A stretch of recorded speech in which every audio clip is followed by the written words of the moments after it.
Halo teman-teman, kembali lagi bersama gua Hanif di channel Ringkas Sinema.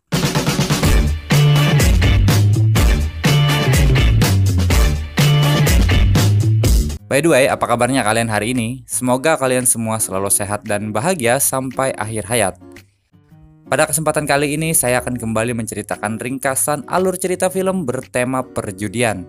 Film yang dirilis pada tahun 1998 ini berjudul Rounders, yang dibintangi oleh Matt Damon yang beradu akting dengan Edward Norton, serta turut dibintangi juga oleh sejumlah aktor kenamaan Hollywood lainnya.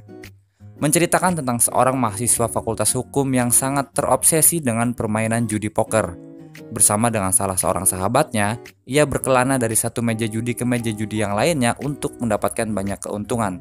Namun di dalam dunia perjudian selalu saja tidak akan pernah lepas dari urusan utang piutang. Lingkaran setan utang dan perjudian inilah yang akan menjadi poin utama dalam cerita di film ini. Lantas bagaimanakah cerita selengkapnya? Tanpa perlu berlama-lama, mari kita mulai ringkas alur ceritanya. Michael McDermott atau yang biasa dipanggil Mike adalah seorang mahasiswa fakultas hukum di kota New York. Mike tinggal di sebuah apartemen bersama dengan kekasihnya yang bernama Joe. Keseharian Mike tak ubahnya seperti mahasiswa yang lainnya, belajar di kampus dan juga segudang kegiatan yang lainnya. Yang membedakan hanyalah kalau Mike adalah orang yang sangat berbakat bermain judi poker. Bahkan dari hasil berjudi itulah ia gunakan untuk membiayai perkuliahannya. Pada suatu malam tanpa sepengetahuan kekasihnya, Mike mengumpulkan sejumlah uang yang ia simpan di dalam apartemennya. Mike kemudian pergi ke sebuah klub poker milik seorang Rusia bernama Teddy KGB. Ia kemudian menukarkan seluruh uangnya sejumlah 30.000 US dollar dengan chip poker dan kemudian duduk satu meja bersama dengan Teddy untuk bermain No Limit Texas Hold'em Poker. Awalnya Mike bermain dengan sangat baik, hingga kemudian di meja tersebut hanya menyisakan dua orang, ia dan juga Teddy sang pemilik klub tersebut. Pada sebuah ronde, Mike dengan sangat percaya diri mempertaruhkan semua chip yang ia miliki. Mike sangat yakin dengan analisa dan gaya gertaknya akan berhasil memenangkan permainan. Tapi ternyata kartu yang dimiliki oleh Teddy berhasil membuat Mike kehilangan seluruh uangnya dalam sekejap.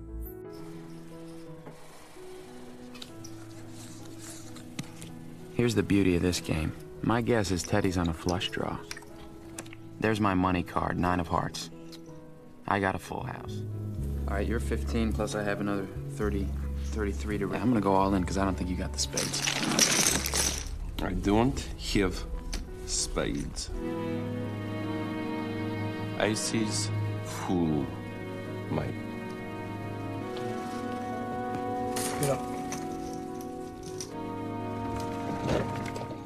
Di luar gedung, Mike ditawari sejumlah pinjaman uang oleh sahabatnya, Joey Knies, untuk memulai kembali perjudian. Tapi Mike menolak dan memilih untuk bekerja paruh waktu untuk memenuhi kebutuhan hariannya. 9 bulan pun berlalu.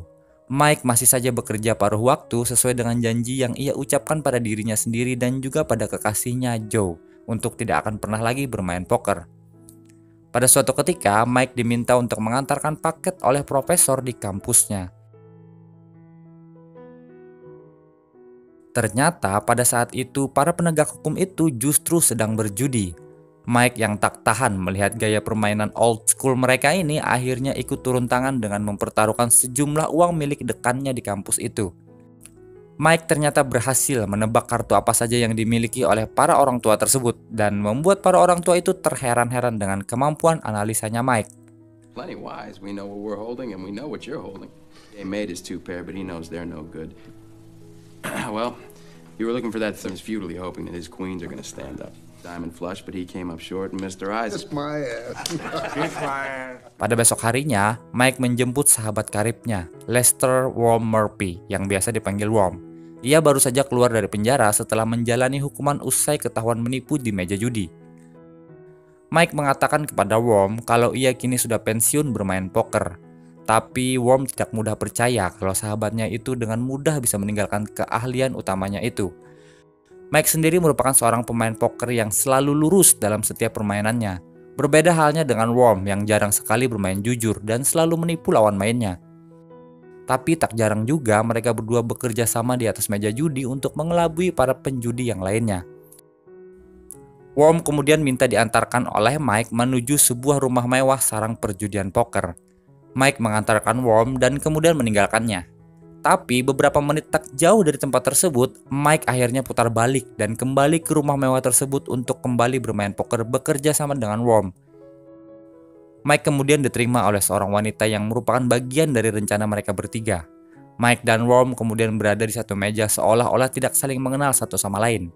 Dan berkat kerjasama yang apik, mereka berdua berhasil memenangkan sejumlah uang pada malam hari itu. Still, he plays the part of a loser to perfection. Never play in the city. Signaling, chip placing, trapping, others too. Discard calls, pickup calls, overhand run-ups, the double duke. Senator Bill Jones said, it's immoral to let a sucker keep his money. Murph, they come back anytime. Beautiful. Fucking assholes, they deserved it. All right, 300, that's your cut. Hey, how'd you know I was coming back? Pada pagi harinya, mereka berdua pergi ke klub poker Chesterfield. Penjaga wanita bernama Petra itu kemudian menyambut Mike dengan hangat. Worm kemudian diizinkan oleh Mike menggunakan kredit miliknya untuk bermain di klub tersebut. Sedangkan Mike lalu pulang ke apartemennya dan berbohong kepada kekasihnya kalau ia telah ikut bermain kartu bersama dengan Worm malam tadi. Tapi bukan wanita namanya kalau tidak bisa mencium bau busuk kebohongan yang disimpan oleh lelaki pujaan hatinya. Joe berhasil menemukan sejumlah uang hasil dari berjudi di kantong celananya Mike pada saat kekasihnya itu sedang mandi.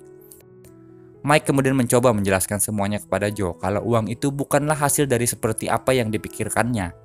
Tapi usaha Mike itu terlambat. Joe sudah tidak percaya lagi kepada Mike. Sementara itu kembali ke klub poker Chesterfield, Worm bermain poker dengan meminjam uang dari Petra menggunakan jaminan nama Mike. This is a lesson Worms never bothered to learn. But skin him only once. Gotta bet my deal.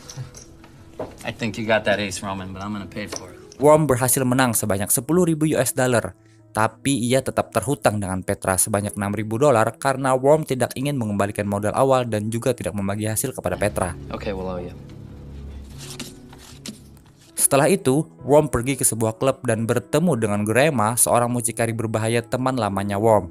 Grema mengatakan kalau ia kini telah bekerja dengan Teddy KGB, tempat Worm berhutang sebanyak 25.000 US dollar. Grema lalu menghajar Worm dan mengambil uang 10.000 US dollar di kantong jaketnya Worm, mengancam untuk membayar sisanya secepatnya dan kemudian pergi dari tempat itu. Ketika mereka berdua sedang asik makan bakso, Worm menceritakan kepada Mike tentang sisa hutangnya kepada Grema itu yang sebanyak 15.000 US dollar. Sebagai seorang teman yang baik, Mike kemudian mengusulkan agar mereka berdua menemui Grema dan membicarakan masalah tenggat waktu pembayaran hutang Worm tersebut. Saat dua orang sahabat ini pergi menemui Grema di markas mucikarinya, Grema mengatakan kalau ia hanya bersedia dibayar dalam jangka waktu 5 hari ke depan. Kalau tidak, nama Worm akan terpatri di batu nisan.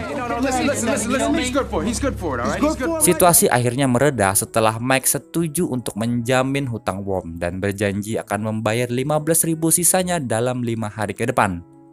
Mike akhirnya memutuskan untuk membantu Worm memenangkan uang dengan bermain poker di beberapa permainan di dalam dan di sekitar kota New York. Mereka berdua lalu berkelana dari satu tempat ke tempat yang lain. You raising me 300? Call. Good basis. Did you think he had? Does he look like a man beaten by jacks? Full amount, huh? Well, let me look at you. Pada 3 hari pertama, Mike berhasil menang secara beruntun dan mendapatkan hasil sebanyak 7.300 dolar. Itu artinya mereka berdua harus bisa menggandakannya dalam tempo 48 jam ke depan. Worm kemudian mengarahkan Mike ke permainan luar kota yang diselenggarakan oleh para polisi negara bagian kota New York. Worm mengatakan kalau ia mengenal seseorang yang bisa membuat Mike ikut bermain judi bersama dengan para polisi tersebut. Di sini Mike kemudian dengan amat sangat mudah menang di hampir setiap putaran kartu yang mereka mainkan dan bahkan hampir mendekati target mereka yaitu 15.000 US dollar. Sampai akhirnya Worm tiba-tiba masuk dan bergabung di dalam permainan. Tentu saja dengan berpura-pura saling tidak mengenal kepada Mike.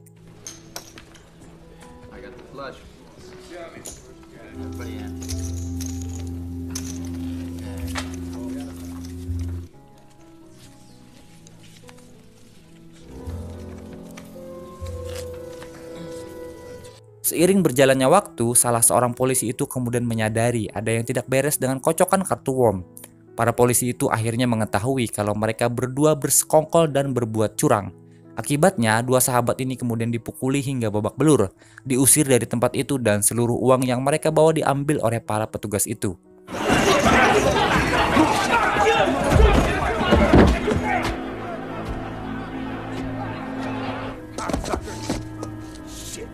Dengan sisa waktu yang sangat sempit untuk membayar utang, Worm justru membeberkan sebuah fakta kalau Grandma selama ini bekerja dengan Teddy KGB, musuh bebuyutannya Mike, yang berhasil mengalahkannya di awal film.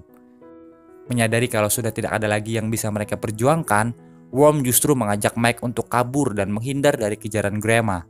Tetapi Mike kemudian dengan sangat gentle justru mendatangi Grandma dan meminta tambahan waktu yang tentu saja ditolak oleh Grandma. Mike kemudian menemui Kniss untuk meminjam uang sebanyak 15.000 US dollar untuk membayar utang kepada Grandma, tapi ditolak dengan alasan prinsip. Hampir putus asa karena waktu yang diberikan semakin sempit, Mike kemudian menemui profesor hukum sekaligus dekannya di kampus. Mike menceritakan tentang masalah yang saat ini ia hadapi dan mencoba untuk meminjam uang kepada dekan tersebut sejumlah 15.000 US dollar. Tak disangka, dekan tersebut bersedia meminjamkan kepada Mike meskipun hanya sejumlah 10.000 US dollar saja.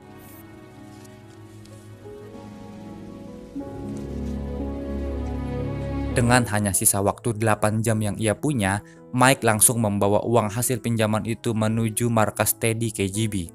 Tapi bukan untuk membayar utang. Mike tahu kalau nominal uang yang ia bawa belum cukup untuk melunasi hutang-hutangnya Worm. Ia justru menantang Teddy untuk one-on-one bermain no limit Texas Hold'em Poker, jenis permainan yang sama seperti saat Mike dikalahkan di awal film. Teddy tentu saja menyambut meriah tantangan tersebut. Kartu pun dibagikan dan dengan bakat serta analisa yang super tajam yang dipunyai oleh Mike, ia berhasil menang dari Teddy dan melipat gandakan uang yang ia bawa menjadi 20.000 US dollar.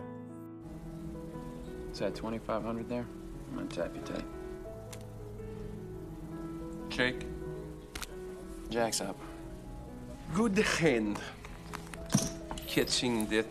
Teddy lalu menawarkan untuk tanding ulang, tapi Mike sudah merasa cukup dengan kemenangan tersebut yang membuat ia akhirnya bisa melunasi seluruh utang-utangnya Worm. Tapi saat Mike hendak pergi, Teddy membuli Mike dengan mengatakan kalau ia membayar kemenangan tersebut dengan uang dari Mike dari hasil kemenangannya pada pertandingan mereka sebelumnya. Mike akhirnya berubah pikiran dan memutuskan untuk kembali bermain. Mike akhirnya dengan nekat mempertaruhkan semua yang ia miliki, uang yang berhasil ia menangkan, bahkan nyawanya sekalipun pada pertandingan pamungkas tersebut. Saat malam semakin larut, Mike melihat ada sebuah celah untuk memancing Teddy yang sombong untuk melakukan all-in. Dengan kombinasi kartu straight yang dimiliki oleh Mike, ia akhirnya bisa mengalahkan Teddy dengan mudah yang hanya punya kombinasi kartu 3 of a kind.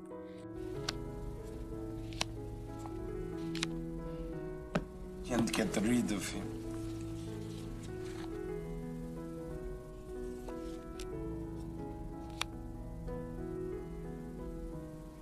It's 4,400. All right, I'm gonna call you. Well, all your dreams, destiny.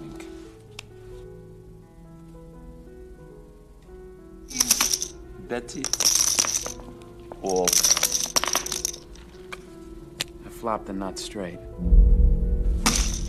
Teddy kemudian mengamuk karena telah melakukan kesalahan.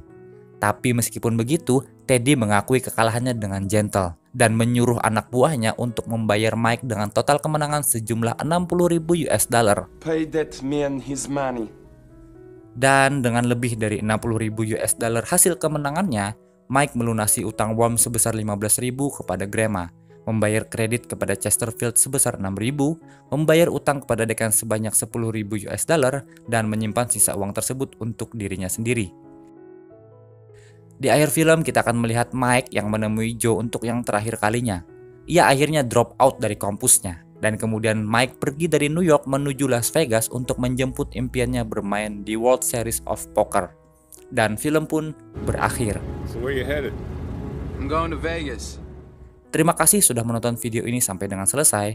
Sekian dulu video dari saya. Jika kalian suka dengan video ini, silahkan tekan tombol like dan share video ini kemanapun kalian suka. Mohon maaf jika ada salah kata dan cara penyampaian saya yang kurang berkenan di telinga kalian. Dan sampai jumpa di video berikutnya. Boom!